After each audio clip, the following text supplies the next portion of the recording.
Imagine a quiet English village nestled in the Suffolk countryside on a sweltering summer day in the 12th century. The year is uncertain, perhaps during the chaotic reign of King Stephen, but the events that unfolded there were anything but ordinary. Suddenly, two figures emerge from the dense woods near Woolpit, disoriented and trembling. But something is profoundly wrong. Their skin is an unnatural, vibrant green. This isn't a fairy tale dreamt up by bards.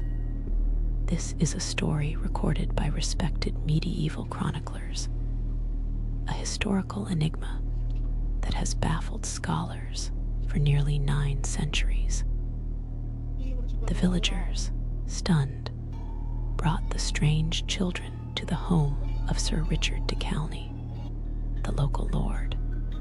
They were clearly brother and sister, small and bewildered, their green skin the most striking feature. But their appearance was just the beginning of the mystery. They spoke no known tongue, only uttered strange, guttural gibberish that no one in Woolpit could understand.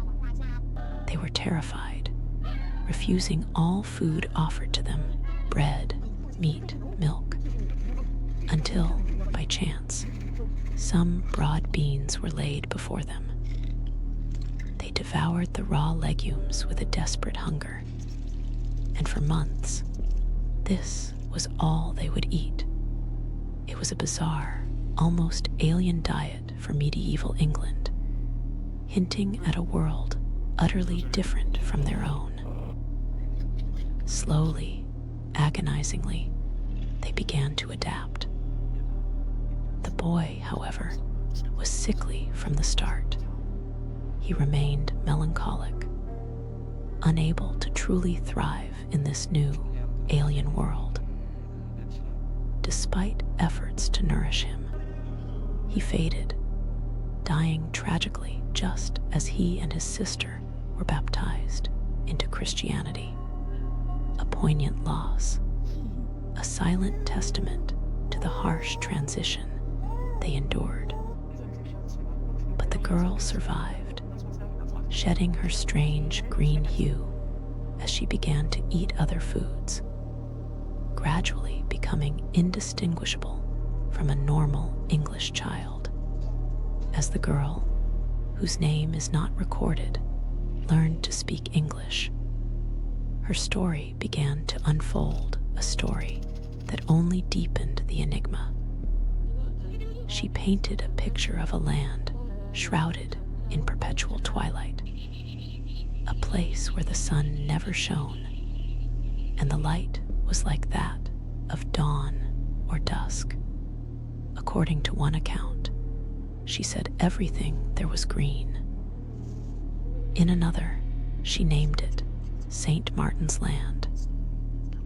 She claimed they had been herding cattle when they heard a great noise, like bells, and followed it into a cave. The next thing they knew, they were in Woolpit, disoriented and terrified. What kind of land was this, shrouded in eternal twilight? And how did they travel from there to rural Suffolk?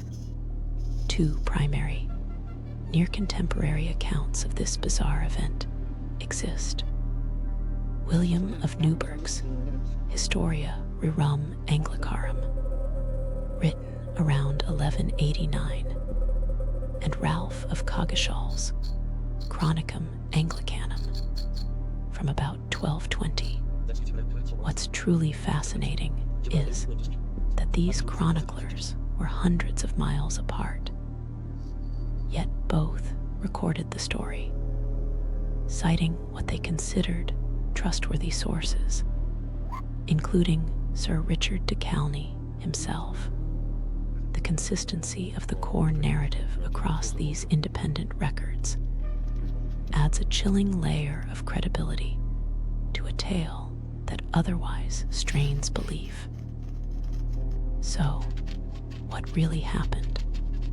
Modern theories attempt to bring rational explanations to this medieval marvel. One popular idea is that the children suffered from chlorosis, or green sickness, a type of anemia caused by dietary deficiencies. This condition could indeed give the skin a greenish tint, and a diet of broad beans, rich in iron, might have helped them recover. But it doesn't explain their unknown language or their tale of a sunless land. Another, more compelling theory points to the plight of Flemish immigrants during a period of persecution in England, specifically around the mid-12th century. Many Flemish communities were massacred or driven out. Perhaps these children were from such a community, forced into hiding, living in the dark confines of underground mines or tunnels near the village of Fornham, St. Martin, which was indeed separated by a river and known for its green landscape. Starvation and lack of sunlight could have given their skin a pallor, and their language would have been foreign to the English villagers. When they emerged, perhaps through a disused mine shaft or a cave entrance, they were disoriented, traumatized, and spoke a dialect no one understood. But for many, the rational explanations fall short of capturing the sheer strangeness of the account. Could it be a garbled folktale, a narrative of the otherworldly disguised as history?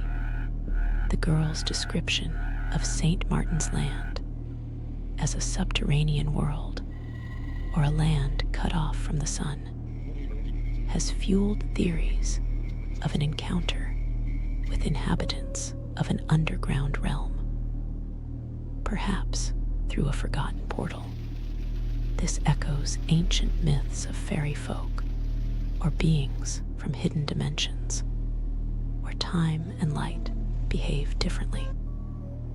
Some even speculate on extraterrestrial origins, a momentary slip through the veil of reality, or even a symbolic narrative, a medieval allegory for foreignness or the unknown.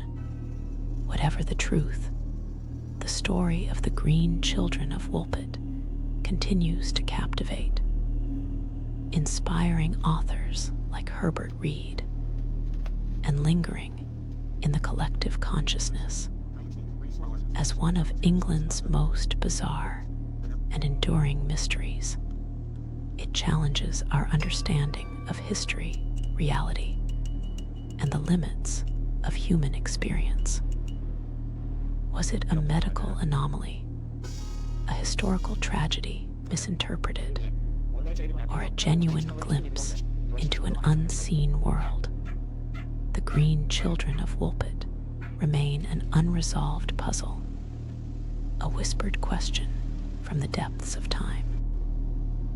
We may never know the definitive answer, but the sheer strangeness of their arrival, their green skin, and their tale of a sunless land ensures that this medieval mystery continues to haunt our imagination. What do you think happened to the green children of Woolpit? Share your theories in the comments below, and don't forget to subscribe